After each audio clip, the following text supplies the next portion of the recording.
I just paid off my rental property, and it was the biggest mistake I ever made. Here's why. At first glance, paying off your rental sounds like a no-brainer.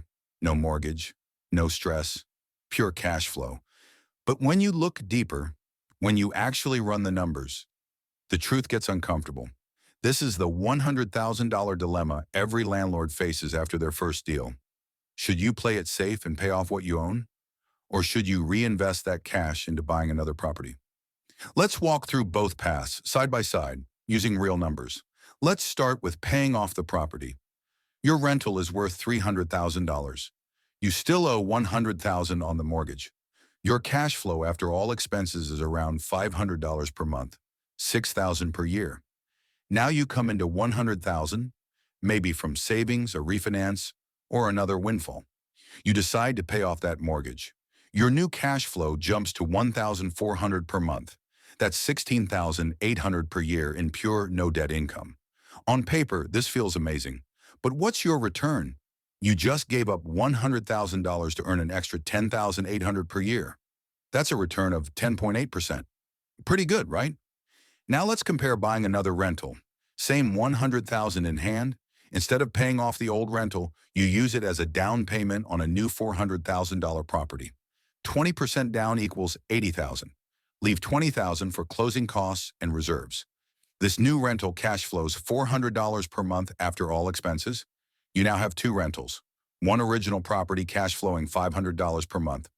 One new property cash flowing $400 per month. That's $10,800 per year in total cash flow.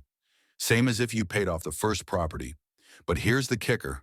Your net worth just jumped. Why? You now control $700,000 worth of real estate instead of just $300,000. And over time, rents grow, values appreciate, and your debt gets paid down by your tenants. This is leverage at work. When you pay off a mortgage, your return is safe and fixed. No tenants on a second unit. No maintenance risk on another property. It's simplicity at the cost of opportunity. When you buy another rental, your return depends on occupancy, rent growth, maintenance, property management, and interest rates. But your upside is much bigger. The equity in a paid-off rental just sits there. It's like parking a Ferrari in the garage and never driving it. Looks great, but it's not doing any work. Let's talk about taxes. When you pay off a mortgage, your mortgage interest deduction disappears. You may lose thousands in tax write-offs. When you own two properties, you get depreciation on both. More write-offs, more tax shelter. And that depreciation often offsets your cash flow, so your income is tax deferred. Here's how private equity thinks about this. In private equity, no one pays off assets early. Why? Because money has a cost. Capital needs to work. If the cost of capital is 6% and you can deploy that same money into a new asset earning 10%, you always reinvest. That 4% spread is called the net interest margin, and it's how wealth is built at scale. Paying off debt early may feel safe, but it kills your velocity. Ask yourself this. Is your goal maximum cash flow today or building long-term wealth? If you're approaching retirement and want stable income, paying off a rental might make sense. But if you're in growth mode, reinvesting capital, even at some risk, is how you build a portfolio that sets you free. Let's address the fear. What if things go wrong? Buying another rental means more debt, more tenants, more maintenance. That's true. But smart investors keep 3 to 6 months of reserves per property, buy landlord insurance and umbrella coverage, work with a property manager, and vet their tenants properly. This isn't gambling. It's risk-managed investing. Market conditions matter. In 2025, interest rates are still high. Your borrowing cost might be 7 to 8%. If the cap rate on the new property is only 5%, don't do it. That's negative leverage. But if you can find a deal with an 8 to 10% cap rate, now it's game on.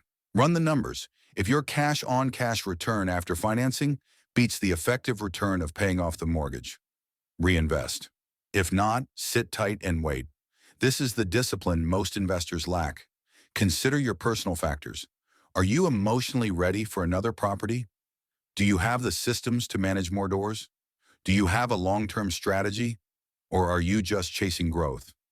If the stress of another property would overwhelm you, there's no shame in paying off debt. But if you've got the stomach for expansion, don't let fear hold you back from doubling your net worth. Here's a simple decision framework. What's your return on cash if you pay off the loan? Usually 5 to 11% depending on your interest rate. What's your projected return if you buy another property? Cash flow, appreciation, loan paydown, tax benefits. What's the delta between the two? If it's more than 2 or 3%, that's your edge. Can you manage another property? If yes, reinvest. If no, consider passive options like syndications. Let's run the numbers again. Pay off the loan, cost 100,000. Cash flow boost, 900 per month. Return, 10.8%. Equity growth, flat. Tax benefits, reduced. Buy another rental. Cost 100,000. Cash flow, boost, 800 per month. Return, 8 to 10% on leveraged cash. Equity growth, increasing. Tax benefits, increasing. Net worth, higher. This is why leverage done right builds wealth faster. Paying off your rental property is not a bad move. It's a safe move, but it might cost you tens of thousands or more in long-term opportunity. Before you write that final mortgage check, ask, is this my best use of capital, or is it just the most comfortable one? Because in real estate, comfort rarely creates freedom, discipline, analysis, strategy. That's what gets you to financial independence. If this video helped you think differently about your rental portfolio, hit subscribe.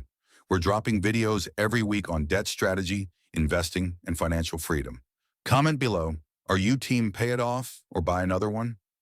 Let's start the conversation and check the description. We've got tools to help you run the math on both options. Let's get to work.